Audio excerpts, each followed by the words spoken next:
know what you're doing and be sure what you're doing is right. Yes. It looks like a flip side of the same coin. Not just know what you're doing and make sure what you're doing is actually right. What you're doing is right. That's the underline. And you're doing it timely. Let me just add that at the bottom. But again, if we just put Oando and the SEC on one side, but of course, the big story before we leave the SEC is that I was surprised, but I've been so pleasantly surprised that the CMC meeting is going on as planned and it's going to be this week. Well, we got that note you noticed here yesterday over the weekend.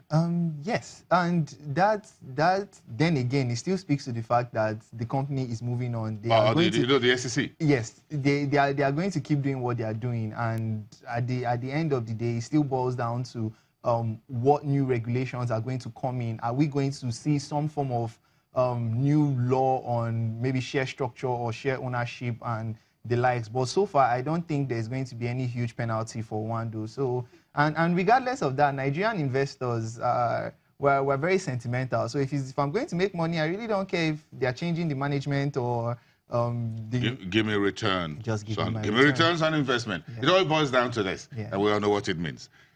So Q1 was about, we can look back at Q1, not significantly happy Q1, but what should I look forward to in Q2? Okay, so in Q2, we think that Q1 earnings is actually going to be the major driver of performance for the second quarter. If we remember, so Q1 performance was a kind of extension of the positive performance we saw in 2017. You know, there were improved macro conditions. The oil and gas sector was booming.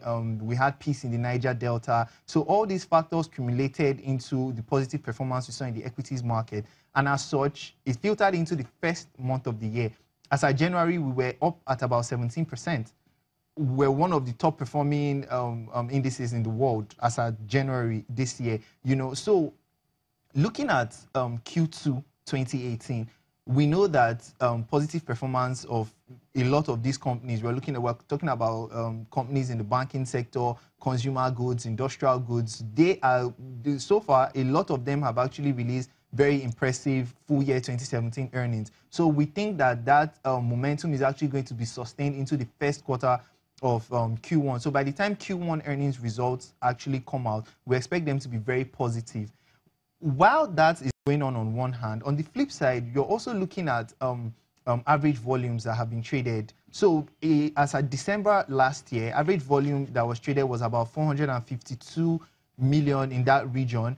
And we saw a spike in January to about 960 million average volume. But then again, there was a moderation by February and by March, and even down to April, it's down to about 357 million on average. So what does that tell you? It tells you that the volume of transactions is actually declining.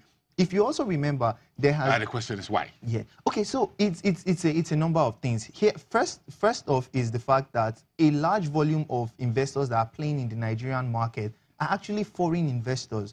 So we saw total foreign inflow for February actually declined by about 51%. So what does that say?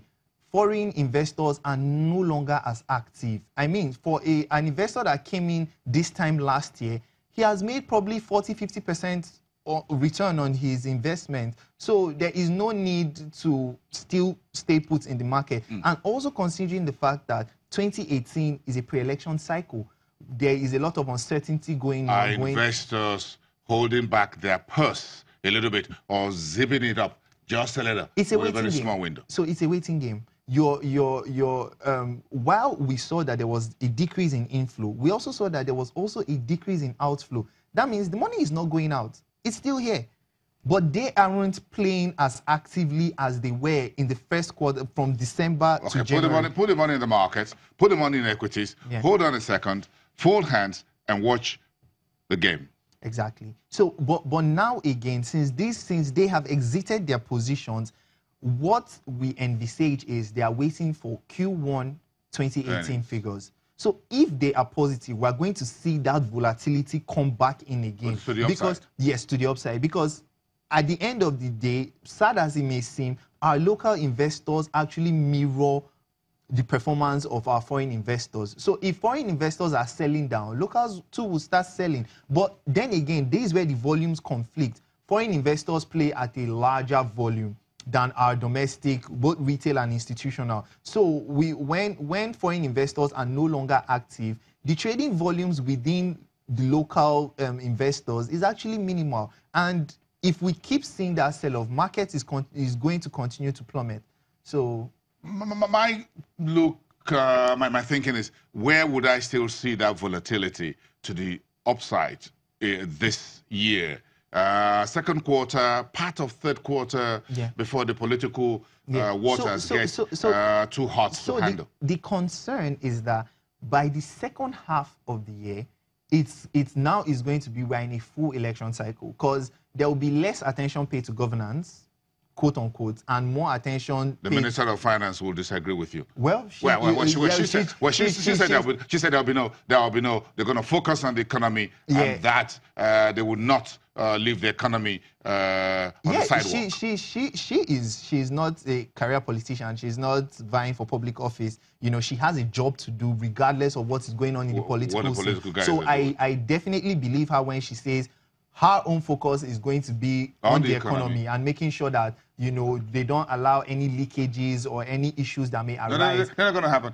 For example, they're going to let the VATs go. They're going to make sure every money comes in. So she has an eye on the money. And then when she says, I'm focusing on the money, and of course she has a boss who likes to focus on the money as well. Let's leave it there. You are in the money this morning. Let's see how things go on the first trading day of the week. Thank you very much, Valiance Buwaita, an investment research analyst at AfroInvest.